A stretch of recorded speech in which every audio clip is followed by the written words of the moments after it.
Hi, I'm Carlotta Payne, Senior Director of Partnerships and Engagement for the Office of Equity, Diversity, and Global Engagement in the College of Education and Human Ecology. Today, I'm speaking with Shea Martin in commemoration of International Day of Trans Visibility, a day of celebration and advocacy for trans people around the world. To begin, Shea, can you tell me a little bit about yourself, including your academic program and research interests? Yeah, so I am Shay Wesley Martin. My pronouns are they, them, and I am a fat, queer, non binary scholar, teacher, activist, all of the things. I like to say that I was raised at the intersection of gospel and go-go. I'm from outside of I'm from the DC metro area, right outside the nation's capital. And I am currently a first year doctoral student in teaching and learning. In that program, I focus on adolescent, post secondary, and community literacies. A lot of my work in my scholarship really looks at the liberatory possibilities of queerness, of Blackness, of transness, and what happens when they're all together and the magic that can ensue.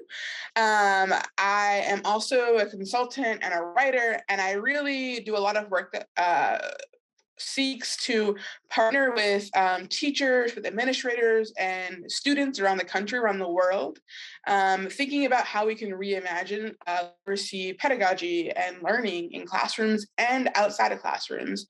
And so I run a couple of initiatives that are national. One is Love and Literary, and that is an online book club for queer and trans youth in the US. Really cool thing that I started with a friend of mine, Dr. Cody Miller, in 2020, and it's running strong. And we read amazing YA books with students and talk about them twice a month. I also spearhead an initiative called the Unicorn Express, which is actually a newer initiative that formed in response to all of the book banning around the country. And so essentially, LGBTQ plus youth can go on and request a book, and they will be matched with a personalized and like a book that's especially tailored to them based on their interest and their background, and it's sent to them free of charge. And so we have librarians and teachers all around the country who are kind of the unicorns who work behind the scenes, matching and paying for the books, and then they get the books. It's really cool. And so that's me in a nutshell. First year in Columbus and loving it. And so, yeah, I'm excited to be here. Thank you. There was a lot in that bio that you just gave us, but I'll just ask about one thing. Can you tell us more about your writing? Because I'm a writer as well. So I'm interested in how your writing, sort of is involved in all that you do. Yeah, so I write mostly personal essay outside of academic stuff. I'm an essayist, but I also like to dabble in young adult and middle grade writing. And so I'm working on a couple of projects right now that really center the Black queer experience, and thinking about it within like a speculative fiction kind of realm, really just centering like Black queer joy and youthfulness and pleasure.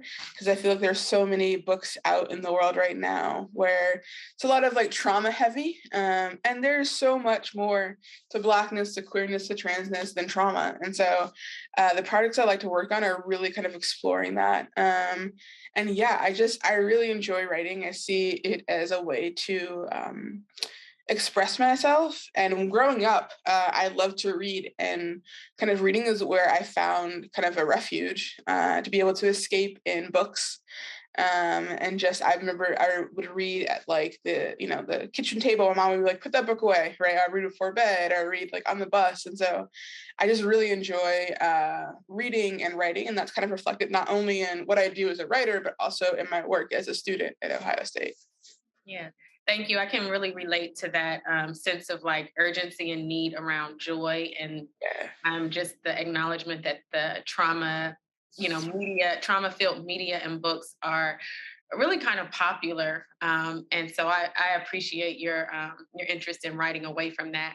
And that brings us to our topic of today, because in looking at the sort of the history of this day, I noted that one of the reasons it was started was as a day of celebration, and not necessarily to commemorate some of the traumas around trans experiences, but to celebrate the lives and accomplishments and contributions. So, can you talk a little bit more from your perspective about what this day means for you and to you?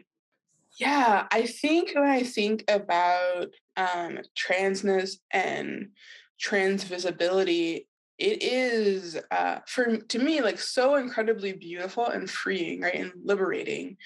Because when we think about transness, right, it is in my eyes like this deviating from a norm that's often felt as restrictive, right, or incomplete of who we are as people, right? And so the Trans Day of like visibility is this celebration of wholeness, right? Of freedom, of people who are living boldly and defiantly in a society and within systems that are not designed for us, right? And so I think there is so much joy and encouragement that I get from seeing other people who identify as part of the trans community just living their lives and celebrating and loving themselves and loving others and being loved on. And so for me, like you said before, there is so much trauma in the world and so much grief and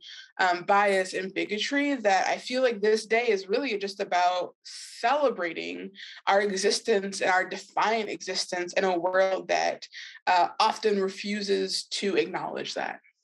Yeah. And so you talked about sort of transness, and you mentioned wholeness and freedom, and since you're also so interested and passionate and committed to the Black experience, I'm wondering if you can talk about the intersections of like transness, freedom, and Blackness, and what might be unique about those experiences or those perspectives on trans visibility.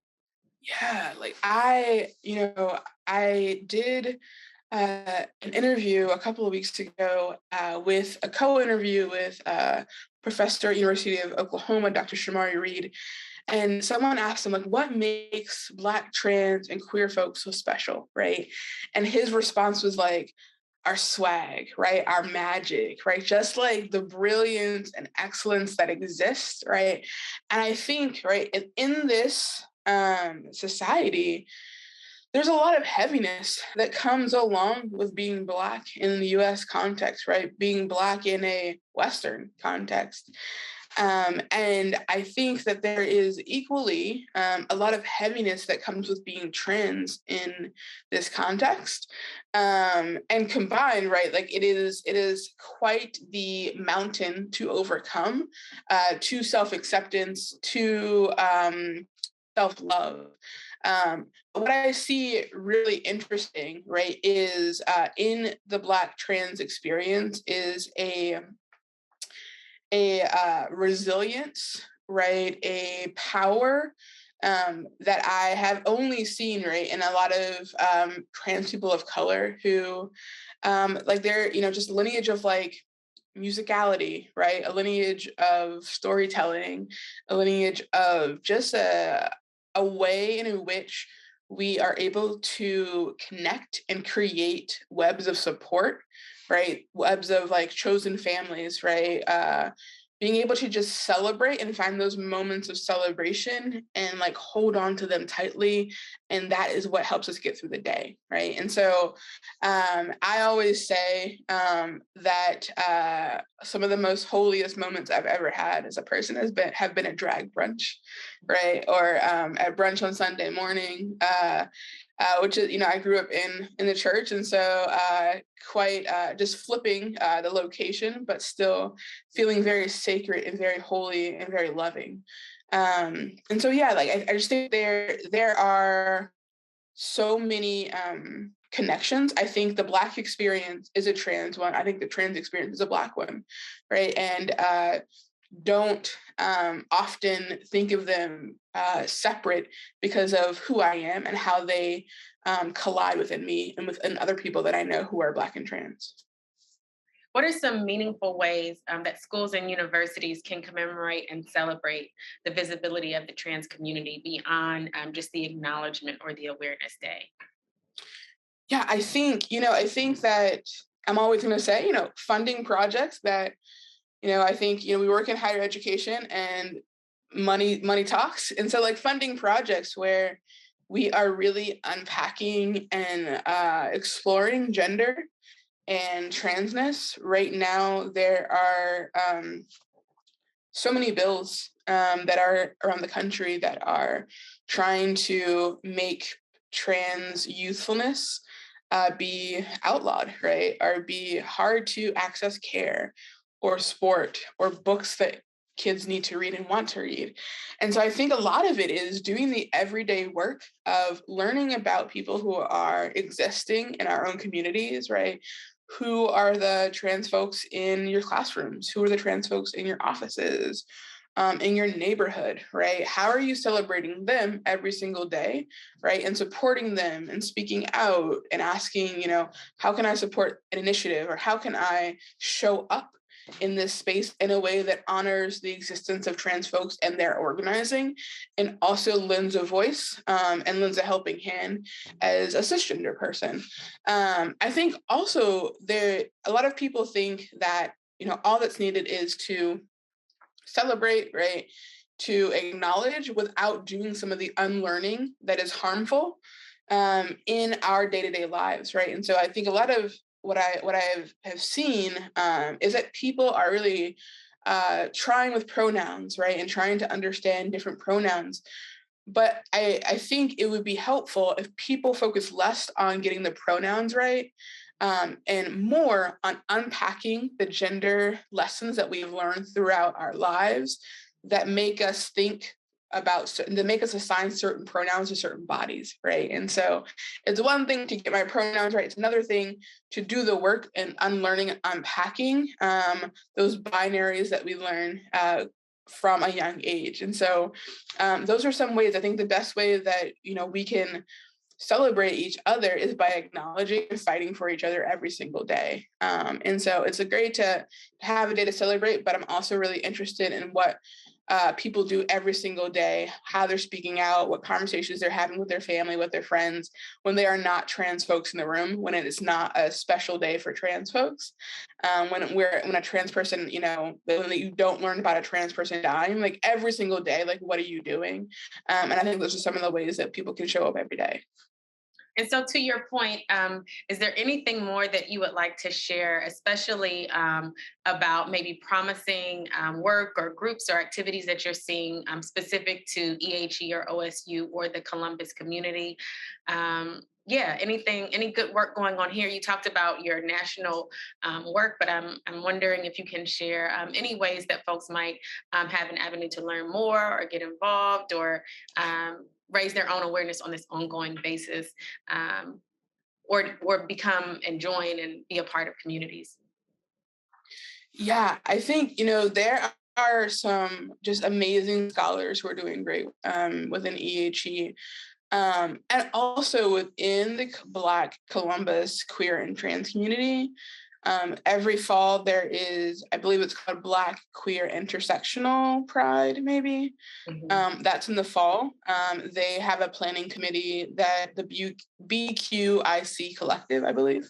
They have planning meetings and learning groups and do such amazing work with mutual aid throughout the year in Columbus. And so I would really recommend like tapping into them, just seeing what they need, how you can support, showing up in the fall for the Pride event. And just, yeah, I think just doing your own learning and trying to figure out what are the laws right now in Ohio, right? If you're a registered voter, calling, emailing, figuring out how you can tap in, especially if you are a registered voter, if you are working in schools, how can you interrupt on a day-to-day basis? And so those are the ways that I would suggest. Thank you. And thank you, Shay, so much for taking the time to talk to me and share with me. It was really nice to meet you. And for all of those who are watching, thank you for taking the time to learn and share with us today.